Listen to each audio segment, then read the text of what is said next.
Cockroach जनता पार्टीकडून उद्या देशव्यापी शांततापूर्ण आंदोलनाची घोषणा। विद्यार्थी संघटना, सामाजिक संघटनांना सहभागाचं आवाहन।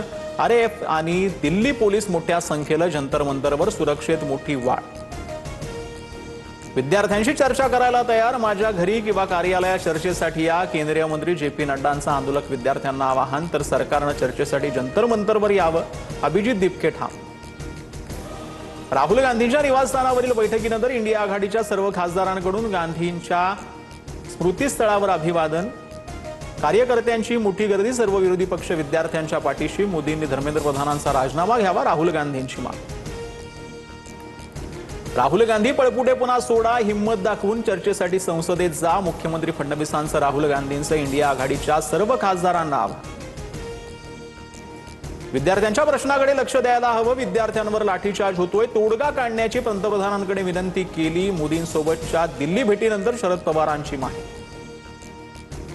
विद्यार्थ्यांच्या प्रश्नांसाठी ठाकरे बंधू मैदानात 26 तारखेला शिवाजी पार्क ते सिद्धिविनायक मंदिरापर्यंत मोर्चाची घोषणा। बाप्पाला साकडं घालून सरकारचा निषेध करणार, विद्यार्थ्यांसह पालकांना सहभागी होण्याचं आवाहन।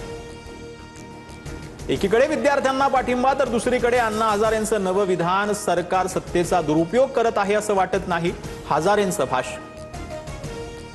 बिहारच्या जहानाबाद मधील पेपरफुटीतील आंदोलन जे आहे ते चिघळलं। जिल्हाधिकारी कार्यालयाला घेराव घालणाऱ्या आंदोलकांना पांगवण्यासाठी पोलिसांचा हवेत गोळीबार।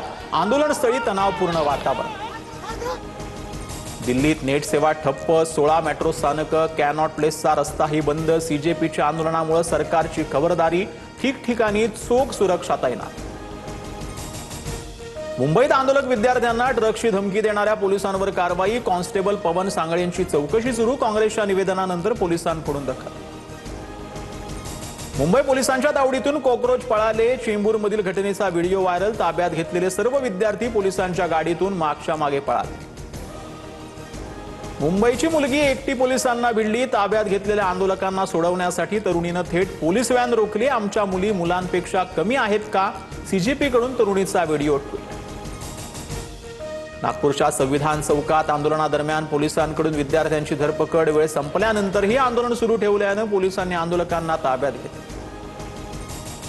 उत्तराखंडमध्ये अभियांत्रिकीच्या 2 परीक्षांचे पेपर फुटले। पेपर फुटीमुळे 2 सत्र परीक्षा विद्यार्थ्यांकडून रद्द।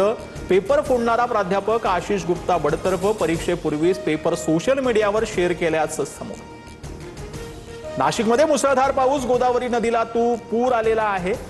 दुतोंड्या मारुती पूर्णपणे बुडाला। गोदा घाट परिसरातील अनेक मंदिरं पाण्याखाली, प्रशासनाकडून सतर्कतेचा इशारा। मुसळधार पावसामुळे पालघर डहाणूमध्ये जनजीवन विस्कळीत। तलासरी कासा भागामध्ये अनेक ठिकाणी पुराच्या पाण्याचा वेढा। नागरिकांचं स्थलांतर। ऑरेंज अलर्टमुळे डहाणू आणि तलासरीमधील शाळांना सुट्टी जाहीर। मुसळधार पावसामुळे राज्यातील धरणांच्या पाणी पातळीत वाढ। पालघरमधील धामणी धरणातून पाण्याचा विसर्ग। सूर्या नदीकाठच्या 65 गावांना सतर्कतेचा इशारा। पंचगंगा, तानसा, वैतरणा, वैनगंगा नद्या दुथडी भरून वाहू लागल्या।